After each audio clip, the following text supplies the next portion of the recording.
Olá, meninas.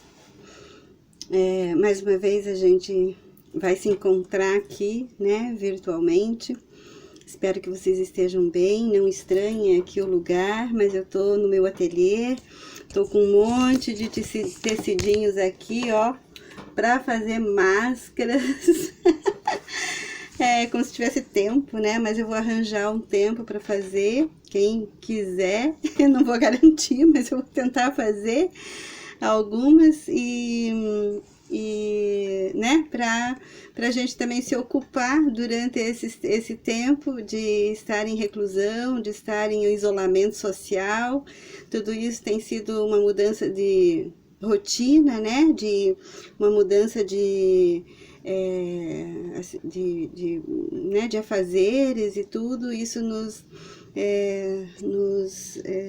incomoda bastante, né? Não devemos sair, não devemos nos expor, temos que nos cuidar, isso é correto, é certo, é necessário, né? E eu vejo que algumas pessoas estão me dizendo assim, nossa, eu já tô ficando meio deprimido, né? Meio deprimida, porque não consigo me entender com essa situação. Mas o que eu tenho a dizer é o seguinte, essa crise vai passar. Como todas as crises passam, né? Quem é da minha idade, ou até mais velha que eu, sabe, já passou por tantas crises, passamos por crises familiares, crises financeiras, crises sentimentais e psicológicas, né? Crises de várias naturezas, crise existencial, muitas vezes, né? E todas elas passam. E o que nos anima é que cada vez que passamos por uma crise dessas, a gente sai mais forte, a gente aprende mais coisas, a gente muda muitas coisas, e o mundo não vai ser o mesmo depois dessa pandemia, né? E nós precisamos ter ânimo, nós não podemos nos entregar, nós não podemos nos deixar abater, né? Porque Jesus mesmo, aqui na palavra dele, né? Ele fala, no mundo vocês vão ter aflições, mas tenham um bom ânimo, porque eu venci o mundo. E é sobre essa vitória de Jesus que eu quero compartilhar com vocês um pouco, né? Nessa Semana Santa, uma semana que a gente passa refletindo, meditando, buscando na Palavra de Deus as coisas que podem nos dar ânimo, né? Em Jeremias 3, num momento de profunda reflexão e dor e sofrimento, Jeremias disse assim, me traz à memória aquilo que me pode dar esperança, né? E essa oração eu creio que está no coração de muita gente, e às vezes nem sabem que está na Bíblia, né? Mas Jeremias, quando orou a Deus pedindo isso, me traz à memória coisas que me podem dar esperança. E hoje a memória que nós temos é sobre a crucificação e a ressurreição de Cristo, que diz que a vitória é dele, né? Que ele venceu o mundo, ele carregou sobre ele todas as nossas dores, isso está em Isaías, né? Carregou sobre ele os nossos pecados, os pecados que cometemos ontem, os que cometemos hoje, o que vamos cometer amanhã, ele já carregou sobre ele todas as nossas dores, todos os nossos pecados, todas as nossas angústias, né? Ele já carregou sobre ele, por isso o sofrimento foi tremendo. Sobre ele recaiu toda a maldição do mundo. Então, quando nós vemos aqui os relatos, né, nos evangelhos, até mesmo as profecias do Antigo Testamento que se cumpriram e depois foram novamente relatadas no Novo Testamento sobre o tamanho, a grandeza, a nobreza do sofrimento de Jesus, né? Não, ele não é um sobrevivente, né? Ele não é alguém que escapou da morte, ele é alguém que passou pela morte e ressuscitou. Por isso nós não cremos em reencarnação, nós cremos em ressurreição, porque essa é a herança que Jesus nos dá a partir palavra dele. Ele diz, olha, se não fosse assim, eu teria falado para vocês. Eu não teria enganado, eu não teria deixado vocês iludidos. Eu vou, mas eu vou preparar lugar para vocês. E lá na casa do meu pai tem muito lugar. É uma casa muito grande, né? Eu vou preparar lugar para vocês lá. Então não fiquem tristes quando eu for. Não fiquem tristes quando eu não estiver mais ao seu redor. Deixarei o meu espírito. E é isso que Jesus fez. E esse espírito de Jesus, esse espírito de Deus que nos consola pela falta dele aqui na terra, fisicamente, esse espírito nos preenche. Esse espírito nos renova cada dia, né? Até ora por nós quando nós não conseguimos. A Bíblia diz que o Espírito de Deus intercede por nós até com gemidos inexprimíveis. Então, quando nós estamos numa crise, quando nós estamos num sofrimento, quando nós estamos numa dor, numa situação muito difícil, parece que não acaba nunca, né? Parece que cada dia se renovam aquelas dores, se renova aquele sofrimento, e a gente fica, como diz no Salmo, né? Olhando para os montes e perguntando de onde vai vir o socorro. Mas lembra que lá no versículo seguinte desse Salmo fala, o meu socorro vem do Senhor, que fez os céus e a terra. Então não vamos desanimar. Os discípulos aqui não entenderam, eles não se ligaram naquilo que Jesus estava falando. Eles acreditavam que ainda no último momento havia de acontecer alguma coisa, mas que Jesus não ia morrer, né? Pedro, então, era o mais inconformado de todos, ele não podia nem imaginar a possibilidade de perder um líder, perder um mestre, perder esse em quem ele depositou todas as suas esperanças, né? Ele ficou revoltado quando Jesus disse que ia morrer. Ele disse, se você for, eu vou com você, né? E Jesus disse, não, né? Não, esse não é o teu caminho, esse é o meu caminho, sou eu que vou passar por isso. E a vida não foi tirada dele, ele a deu. Ele a ofereceu, né? Então, é por isso que eu amo a história de Jesus, a vida de Jesus, o testemunho dele, a forma como ele lidou com cada um dos seus discípulos de maneira tão diferente, tão particular, tão singular. A cada um ele falava no coração de uma maneira diferente, como ele faz hoje. É só a palavra de Deus tem esse poder de falar ao meu coração, ao seu coração, ao coração de multidões, da mesma fonte. A mesma palavra fala ao coração de formas diferentes a cada um. E nesse tempo, nessa semana, eu penso que foram os dias mais angustiantes que Jesus passou aqui na terra, né? Chorou do íntimo da sua alma, ele sofreu, ele se prostrou diante de Deus, buscava a presença do Pai, clamava por forças, né? Pediu até, estava tão grande aquele sofrimento, tão angustiante, tão profundo, tão inexplicável para nós, que ele disse a Deus, ao Pai, se for possível, faça de mim esse cálice, que eu não precise passar por isso, né? Mas contudo faça-se a tua vontade. Então ele se entregou, ele se rendeu à morte. Naquele momento parecia o fim de tudo. Os discípulos estavam desesperados, né? Já nas horas seguintes, quem puder, quem não viu ainda o filme Paixão de Cristo, do Mel Gibson, vale muito a pena ver, viu? É um relato, assim, dos mais próximos que eu já vi, do que realmente aconteceu com Jesus naquelas 12 horas antes da crucificação.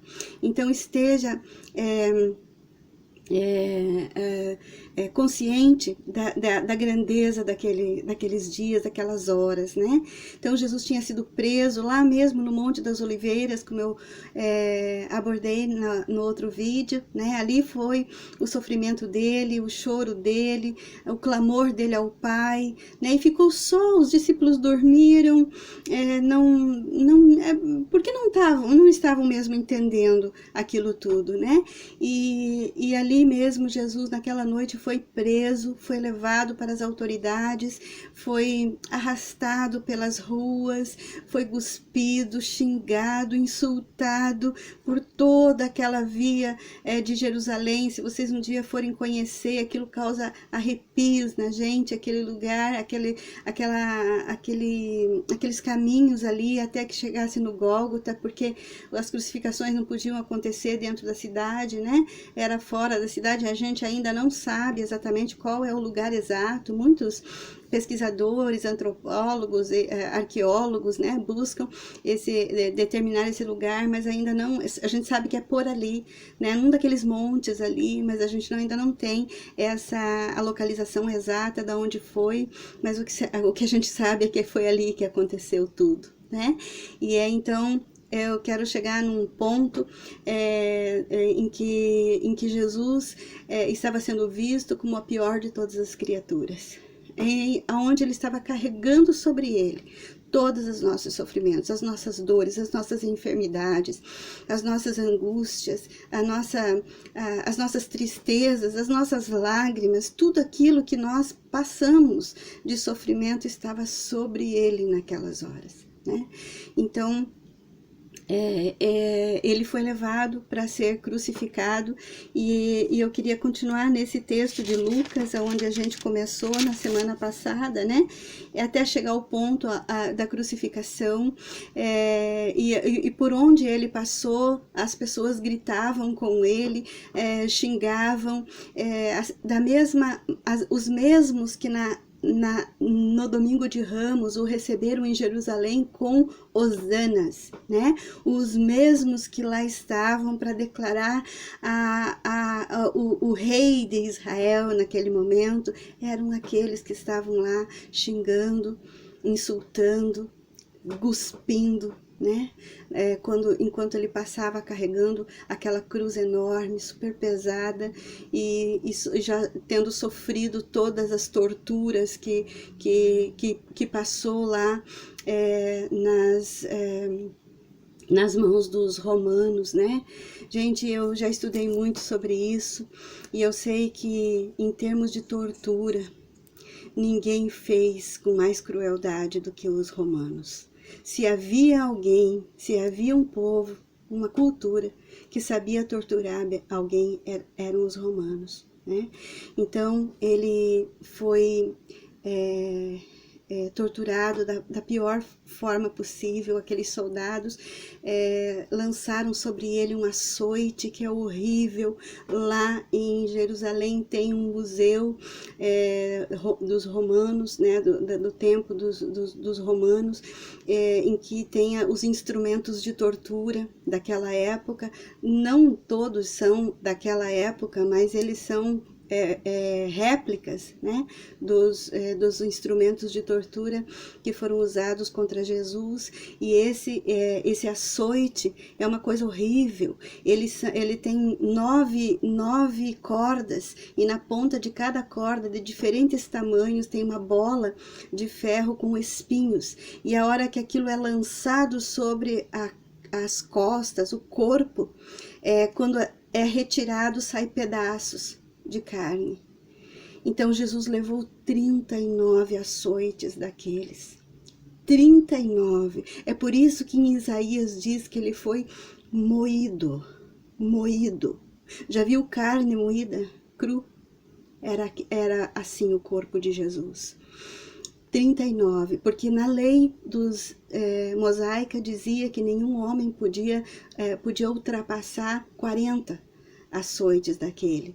Então eles deram 39, porque no rigor, no zelo da lei, eles podiam errar na contagem e ele ganhar mais do que 40, então eles deram 39. 39 açoites, só aquilo já era horrível, já era a pior de todas as torturas, até quase perder os sentidos. Então, ele tinha passado por tudo aquilo, e por último, então, era necessário que o condenado carregasse a sua própria cruz. E ele teve que carregar pelas ruas de Jerusalém, passar por todas aquelas vielas, todos aqueles caminhos, né? Sendo agredido por toda aquela multidão, e junto com ele, então, foram crucificados outros 2 criminosos.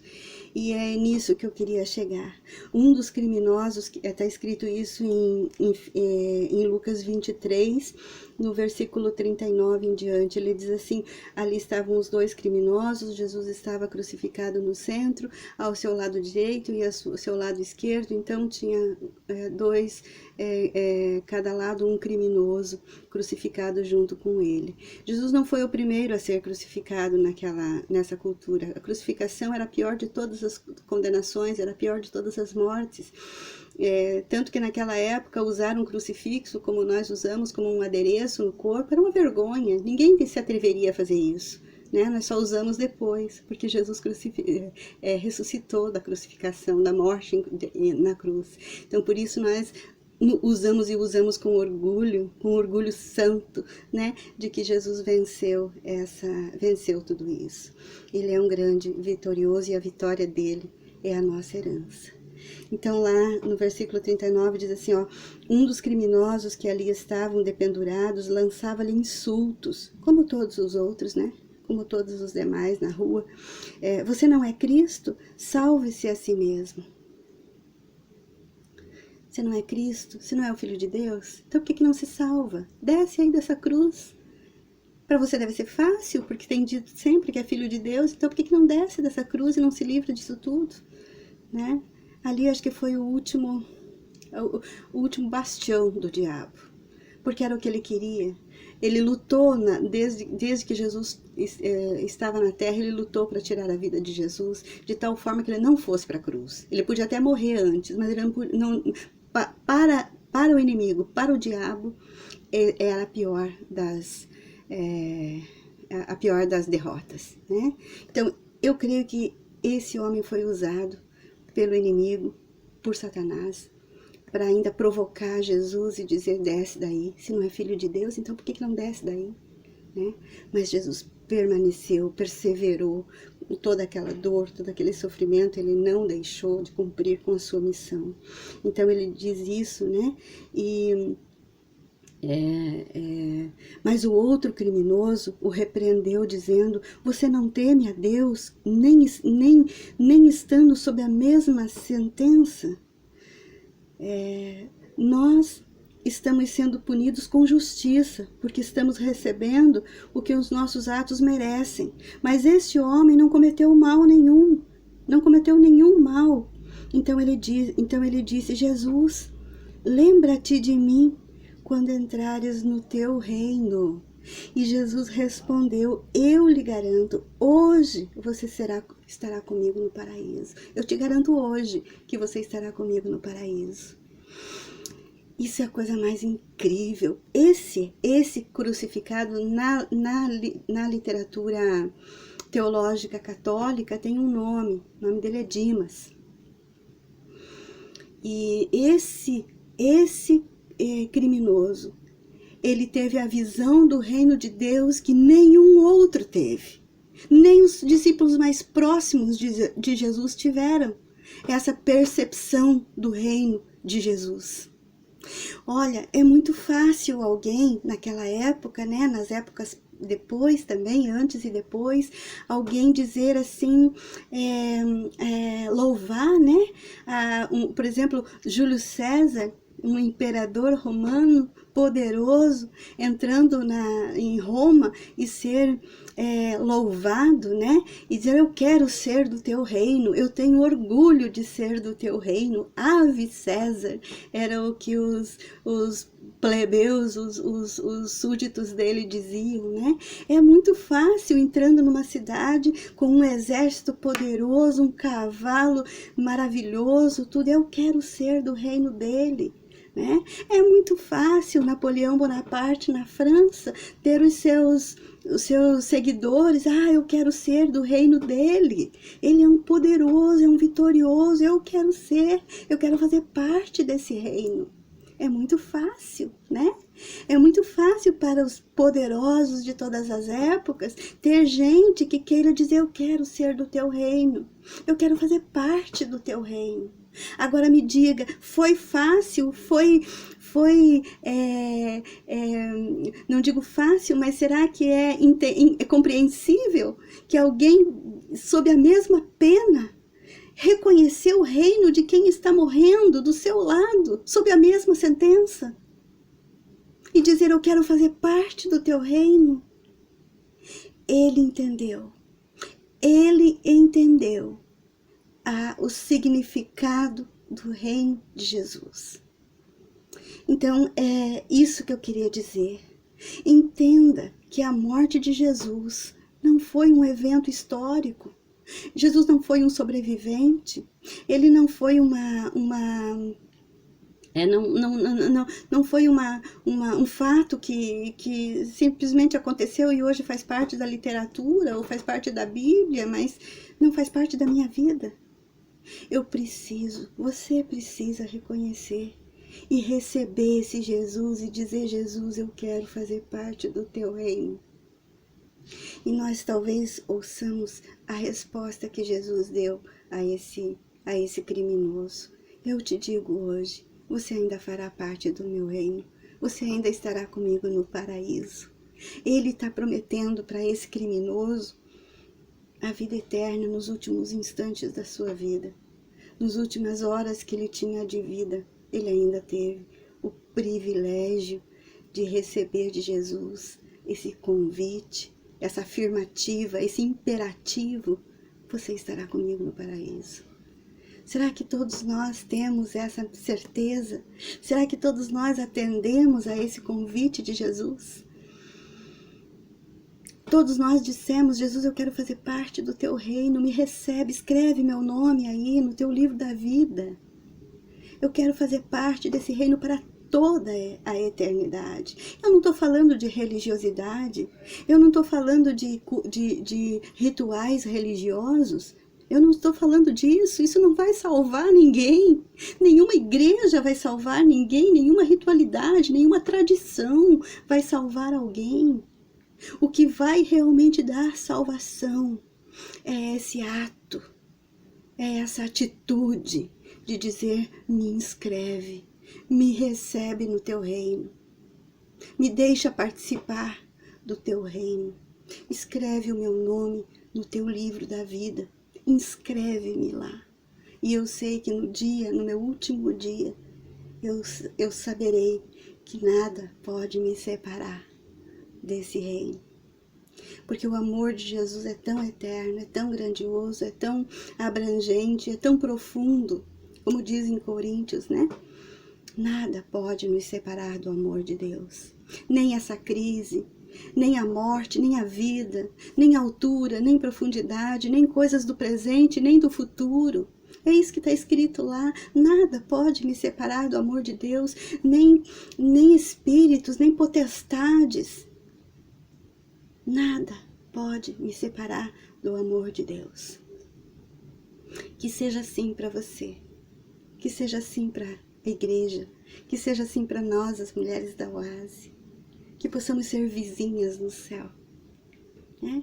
Que Deus abençoe você, que dê a você um final de semana abençoado e celebre a Páscoa, porque isso é celebrar a vida. Né? O túmulo não conteve. Não foi possível, não foi de fora para dentro que explodiu a vida, foi de dentro para fora. Né? Aquela pedra simplesmente saiu e Jesus é quem Ele é para todos sempre. Foi o mesmo ontem, é hoje e será o mesmo eternamente. Que Deus te abençoe, te guarde, te renove, te dê esperança e te faça reconhecer a beleza desse reino. Amém? Até a próxima.